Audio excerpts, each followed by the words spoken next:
everyone, and welcome back to Famous Pages. Today we're talking about the poem If by Rudyard Kipling, which is one of the most famous poems in English literature in general, so it's a pleasure to do a summary and then a line-by-line analysis for the Edexcel GCSE English Literature Poetry exam. Without much further ado, let's dive straight into the summary. This poem is essentially a father's message to his son, talking about what it means to be a true man. In this version, manhood is not something that you grow into. You don't just become a man by growing older, you become a man by embodying certain values. Values which could be firmly associated with Stoicism and the British Empire, because Kipling was one of the last poems of the late British Empire, and in this poem he wants to kind of highlight the values that the time thought were the values that a true man might have, aka being able to handle almost any situation thrown at him. It's often associated with the British stiff upper lip mentality. It's essentially not showing your true emotions, being this like traditional man who is just like a manly man. So not somebody really in touch with their feelings, but somebody who treats life as, well, just something to live really, and no matter what life throws at them, they're ready to meet it. The poem has a somewhat like didactic tone, but at the same time it keeps it rather light-hearted with turns of phrases, and it's an iambic pentameter, giving it a light upbeat quality and enabling us as the reader to, well, more easily keep up with it, to have this jovial tone contained throughout, and it's structured with 4 stanzas of 8 lines each, with most of them beginning with the conditional if, as in if you become this, then you'll be a man. But without much further ado, let's dive straight into this line by line. If you can keep your head when all about you are losing theirs and blaming it on you, if you can trust yourself when all men doubt you, but make allowance for their doubting too, if you can wait and not be tired by waiting, or being lied about, don't deal in lies, or being hated, don't give way to hating, and yet don't look too good, nor talk too wise. So if you can keep your head when all about you are losing theirs. So this first poem is about retaining your composure and integrity. If you can keep your head, if you can stay calm, if you can stay leveled, and even the most panic-driven situations when everybody around you is losing their mind, when everybody around you is spiraling, the thought continues. There's an enjambment. There's plenty of such enjambments of if. It really builds this pressure, it really builds this tension to find out, well, what happens? What's the second part of this conditional tense? What happens if you do what it says to do? We'll find out later. But also note here that this, while everybody around you is losing theirs, if from a contextual point of view you might want to analyze where Kipling might have had these experiences, it might be during the Boer War, because Kipling witnessed it, and the Boer War was a massive failure in England's kind of historical campaign. It was viewed as an embarrassment. It should have been won quicker than it was. So this could be where he got this experience and the lesson that he wants to impart on his son now. So also note the apostrophe of you, because who's being addressed here? If you keep your head. It almost feels as if he's addressing us and the reader, because we really only find out it's to his son at the very end. Note also the anaphora of if and conditionals. It again shows that manhood is not easy to acquire. If you can trust yourself when all men doubt you, but make allowance for their doubting too. So he's saying that of course it's natural that men will doubt you. You need to make allowance for that. You need to not think that you're this incredible best person who everybody should automatically trust. It's normal. Make allowance for their doubting. But even if they're doubting you, you need to be self-confident in yourself. You need to understand that their doubt is normal, but their doubt shouldn't influence the way that you see yourself. So it's also about not just stoicism and composure, but it's about your own personal perception of who you are. If you can wait and not be tired by waiting, if you can exercise patience, in other words, or being lied about, don't deal in lies. So if you're being lied about, so if you're being forced to wait, if you're being manipulated, and you know you should be going somewhere or you should be going into action, one way to read this is he's saying, keep patient. Another way to read this is to quite literally see you as being lied to, as in being told lies.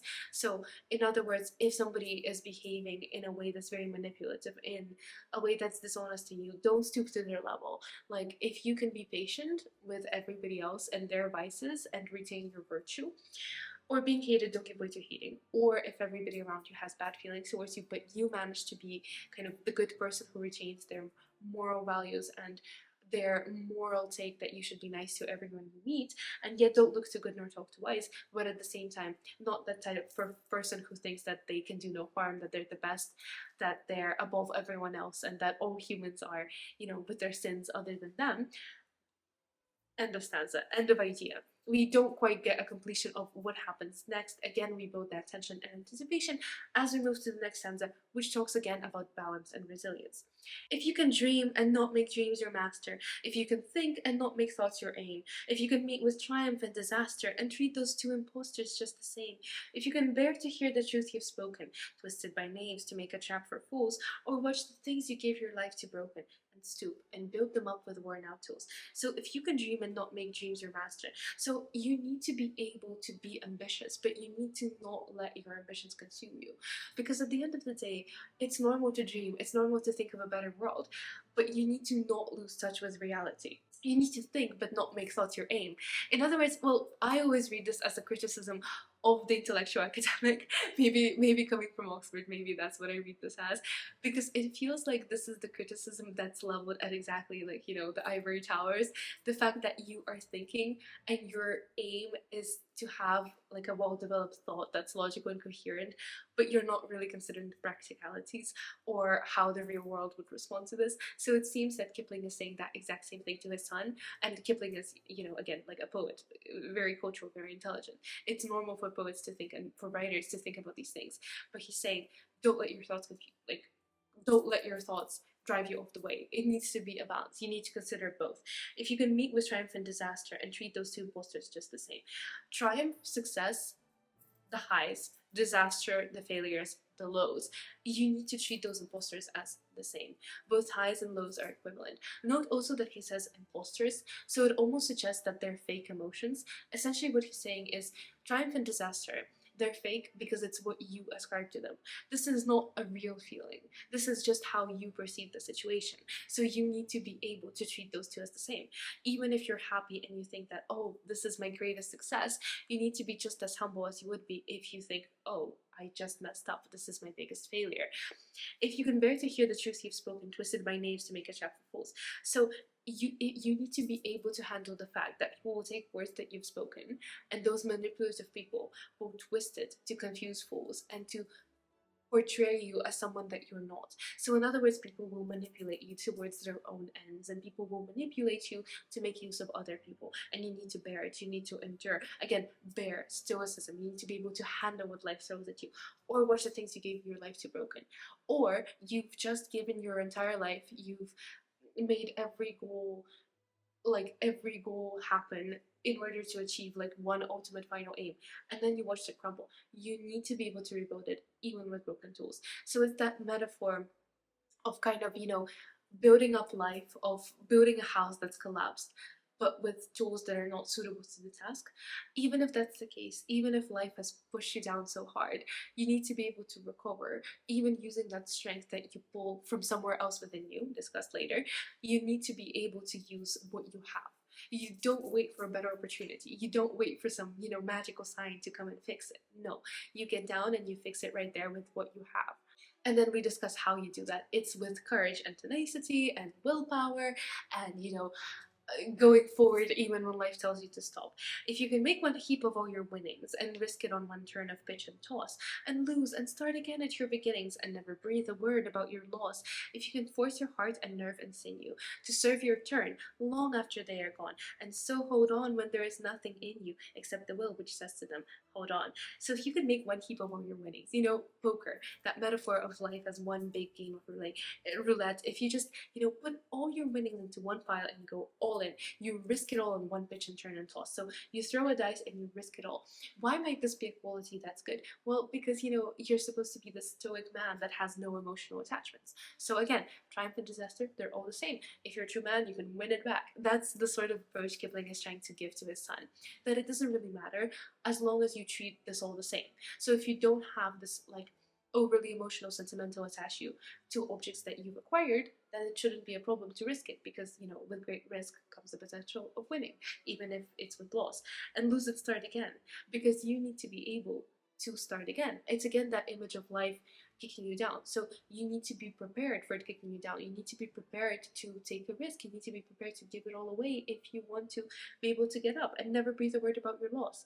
And you shouldn't complain. You shouldn't say, oh, but like I risked it and it didn't work and now I have no money. No, because you should take that risk and you should treat it as something that is, a part of life. If you can force your heart to nerve and sinew, again, it's that kind of synecdoche here as a small part of a bigger whole. You need to force your heart, your emotions, your nerve, your courage, and your sinew, so your physical strength, your muscles, your body, to serve you long after they're gone. Not gone as in dead, gone as in tired, gone as in, they'd rather not be here, they'd rather not be in this situation. Hold on when there's nothing in you. Even when your muscles are screaming at you to stop, even when your heart is saying, I can't do this anymore, even when you're scared, you need to be able to use your sheer willpower, that's what distinguishes a man, to say, hold on. So that's the kind of message here, that you need to be able to push beyond the limits that you have of your body to make something more of yourself. And then we move on to the last stanza. So he's essentially told us we have this progress of, patience and balance and use your willpower. And now we have that culmination, that last stanza of finding out what happens if you do all these things. If you can talk with crowds and keep your virtue, or walk with kings nor lose the common touch, if neither foes nor loving friends can hurt you, if all men count with you, but none too much, if you can fill the unforgiving minute with 60 seconds worth of distance run, yours is the earth and everything that's in it, and which is more, you'll be a man, my son.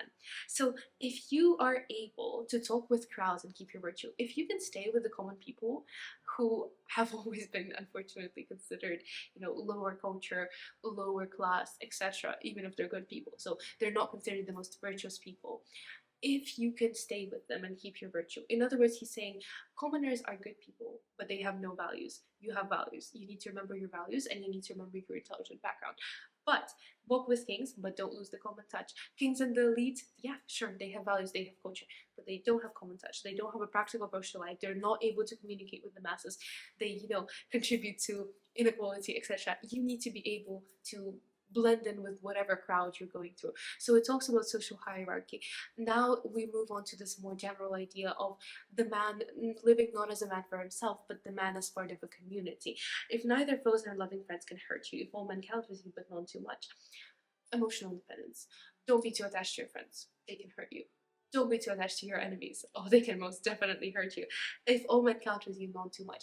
You should be the person that people turn to for advice. But why not too much? Not because you're incapable, not because they shouldn't trust you, but because you need to remain independent. You need to remain distant. You shouldn't let other people use you. This is why you need to be as careful of your friends as you are of your enemies, in other words.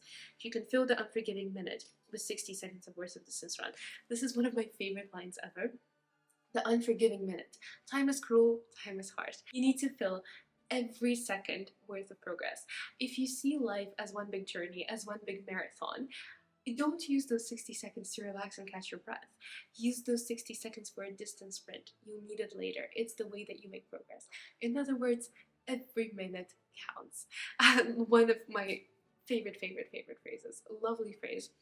It has the idea of that metaphor, it has the perfect phrasing, it's just a general all-round beautiful phrase, but the one that's most famous, and you should know, it's the last line of this book. Yours is the earth and everything that's in it, and which is more, you'll be a man, my son. Finally, we have a culmination. We have this reward. We have this idea that the earth is your reward. The very world is your reward if you embody these values. If you embody this virtue, you'll be a capital letter M. You won't just be a man, you'll be the man. Like, this is it. It's interesting to think about the messages now and sort of the gender roles and the way they've changed. For me, I think that this poem retains a lot of its timelessness because the advice it gives, it shouldn't just apply to men, but it should apply to everyone in general. Not every part of the Stoic approach, but just in general things like you retaining your emotional independence are just very good words of advice for a father to give his son. So I think it adds to that intimate feeling of, advice rather than didactic preaching. But unfortunately, it does seem to have a slightly sad and terrible end if you know the context to this, which is that Rudyard Kipling's son actually died in the war. So it seems that maybe, in chasing these goals of courage and heroism, it possibly led to his demise and his end. So it's interesting to consider what Kipling might have thought about his son not, achieving the goal of man, or his life having been cut too short. So you could also discuss the way that in which these societal and gender roles can, constrain rather than uplift and elevate as they're supposed to. As initially, these values of being a true man are supposed to make you a better man, in fact, they can limit you and make you worse off.